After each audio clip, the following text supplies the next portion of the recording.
India alliance के सभी घटक दलों की ओर से आज रणनीति तैयार की गई थी कि ये लोग विरोध मार्च निकालेंगे, जिसको लेकर जिला स्कूल से सीधा ये लोग राजभवन पहुंचे और यहां पर कहीं ना कहीं केंद्र सरकार तक अपनी बात को पहुंचाने की कोशिश करें। क्या कुछ मामला है, जानेंगे। भुवनेश्वर मेहता हमारे साथ मौजूद है, इनसे जानेंगे कि लगातार आप लोगों का कहना है कि चौथे स्तंभ यानी कि पत्रकारों पर हमला करना बंद करो। क्या कुछ पूरा मामला है दादा? अरे आप सब लोग जानते हैं कि 4-5 दिन पहले पत्रकारों को गिरफ्तार किया गया, उनको जेल भेजा गया। ये सभी पूरे हिंदुस्तान के पत्रकार हो, दूसरे हो, हिंदुस्तान की जनता इस बात को जानती है। ये सीधे सीधे लोकतंत्र पर हमला है, संविधान पर हमला है। अब पत्रकार है, वो आज़ाद है, उसको किसी के जो अच्छी बात लिख सकता है। अब उसमें चूंकि जो उनके खिलाफ में कुछ लिखा, आज ने उसको जेल भेज दिया। ये तो सीधे सीधे ये हिटलरशाही है और देश तक के लोकतंत्र पर हमला है। और यही नहीं, आप देखा अभी मनीष सिसोदिया 5 महीने से जेल में, संजय सिंह को गिरफ्तार किया गया 5-7 दिन पहले। और अभी हेमंत सोरेन जो यहाँ के मुख्यमंत्री है, उन पर भी ईडी लगातार नोटिस दे रही है।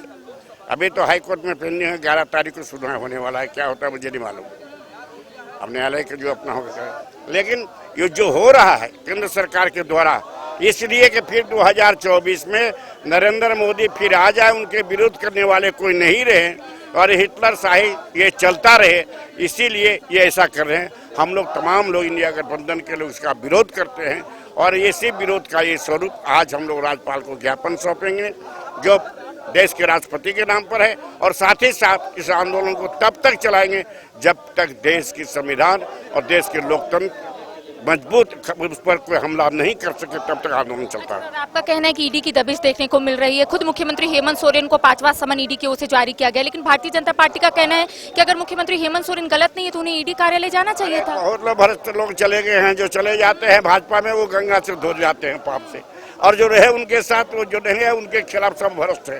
पहले अपने लोग जो उनके साथ खोजे ना कि कितना भ्रष्ट उनके साथ है। बहुत भ्रष्टाचार से लिप्त लोग गए हैं। आज क्या हुआ बम्बई में, महाराष्ट्र में क्या हुआ, ये डरा करके ले जाया गया और तोड़ा गया वहां के पार्टी को। तो उसी तरह चाहते हैं सब जगह हो जाए।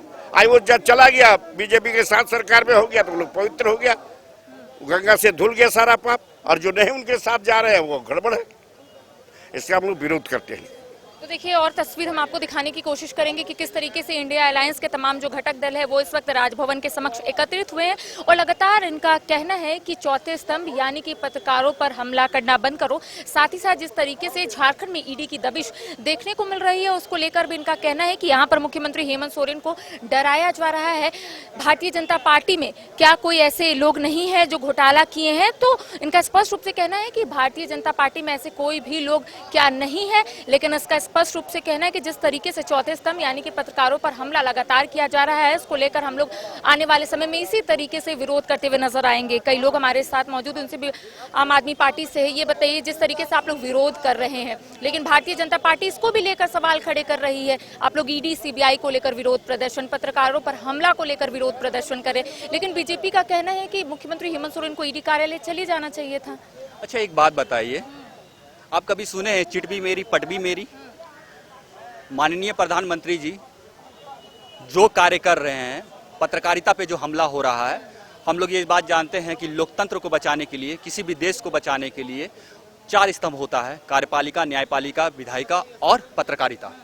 जब कोई किसी का बात नहीं सुनता है, पूरे जनता का बात कोई नहीं सुनता है, तो केवल एक पत्रकार बंधु जो होते हैं, पत्रकारिता एक जो होता है, वो जनता के सामने और सभी नेताओं के सामने बातों को रखते हैं।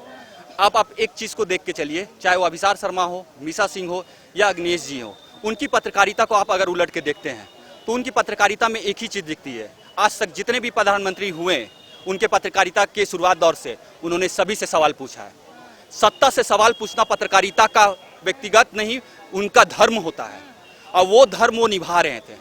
वो लोग ऐसे थे कि पत्रकारिता की पुस्तकों में उनका एग्जाम्पल के तौर पे नाम आना चाहिए, लेकिन वैसे बंधुओं को, वैसे पत्रकारिता के बंधुओं को ईडी, सीबीआई, आईटी के द्वारा नाम दिया जा रहा है और उन्हें परेशान किया जा रहा है। अब इसमें थोड़ा सा हम लोग चेंजेस लाते हैं। ये सारा मुद्दा जो पत्रकारिता में आ रहा है, एक नाम आता है चांगचुंग लिंग। ये नाम कहाँ से कहाँ तक आपका जुड़ता है? ये सिंगापुर से लेकर चाइना तक ये नाम जुड़ता है, जो अडानी बंधुओं के साथ जिनका लिंक है। लेकिन उनको परेशान नहीं किया जा रहा है, ये परेशान किया जा रहा है उन पत्रकारों को जो पत्रकार देश के लिए समर्पित है। सत्ता जिसका भी हो वो उनसे सवाल पूछते हैं, अब वो पूछते रहेंगे। उन्होंने कहा हम लोग जब तक रहेंगे देश की सेवा करते रहेंगे। अब बात आ गई विपक्ष की। विपक्ष में आप देख रहे होंगे माननीय संजय सिंह जी या माननीय मनीष सिसोदिया जी, आप इस चीज को जान रहे हैं। सुप्रीम कोर्ट के द्वारा ये कहा गया है कि 8 महीने से जिनको आपने बंद कर रखा है उनके बारे में आपके पास एक भी सबूत नहीं है। उससे 1 से 1.5 साल पहले तक आप उनके सबूत को खोज रहे हैं तो भी नहीं मिला, लेकिन आप उस व्यक्ति को सामने सबूत के तौर पे ला रहे हैं जो खुद आरोपी था, दिनेश अरोड़ा, और उस आरोपी व्यक्ति के को सबूत के नाम, क्योंकि वो सरकारी गवाह आपके अनुसार बना हुआ है, आप उसके नाम पे आप रखे हुए हैं। लेकिन क्या ये सबूत है? सुप्रीम कोर्ट में एससी ने ये कहा है, अगर आप ऐसा ही चलता रहा तो 2 मिनट तक आपका केस नहीं टिकेगा। जैसे पत्रकार बंधुओं के द्वारा हमने सुना है, मीडिया के माध्यम से हमने जाना है। तो संजय सिंह जी को क्यों गिरफ्तार किया गया? केवल एक ही कारण है, संसद से सड़क तक वो लोगों के लिए, केवल लोगों के लिए ही जी रहे हैं। तो देखिए, लगातार ये तस्वीर हम आपको राजभवन के समक्ष की दिखाने की कोशिश कर रहे हैं, जहां पर इंडिया अलायंस के तमाम जो घटक दल विरोध मार्च निकालते हुए यहां पर पहुंचे और स्पष्ट रूप से इनका कहना है कि जिस तरीके से पत्रकारों के साथ साथ यहां पर ईडी सीबीआई से डराया जा रहा है, यानी कि पत्रकारों पर हमला किया जा रहा है, ईडी सीबीआई से मुख्यमंत्री हेमंत सोरेन को लगातार समन जारी किया जा रहा है, तो कहीं ना कहीं केंद्र सरकार का षड्यंत्र है। साथ ही साथ इनका कहना है कि हम लोग इसी तरीके से विरोध मार्च निकालते रहेंगे जब तक केंद्र सरकार की ओर से इस पर कोई भी ठोस निर्णय नहीं लिया जाता है। तो ये सीधी तस्वीर हम आपको दिखा रहे थे, इसी तरीके से और भी तस्वीर हम आपको दिखाते रहेंगे। फिलहाल मुझे दे इजाजत, सहयोगी नूतन के साथ मैं करिश्मा सिन्हा, न्यूज़ 22 रांची। IIT जी नीट एस्पिरेंट्स के सपने को पंख देने आ गया है कंप्लीट सॉल्यूशन इंस्टीट्यूट। यहाँ है smart classroom, 1-to-1 doubt clearing session, ask the expert, video solution और भी बहुत कुछ। मतलब हम करेंगे आपको गाइड, बनेंगे आपके mentor. Foundation classes from class 6 onwards for your bright future. Visit complete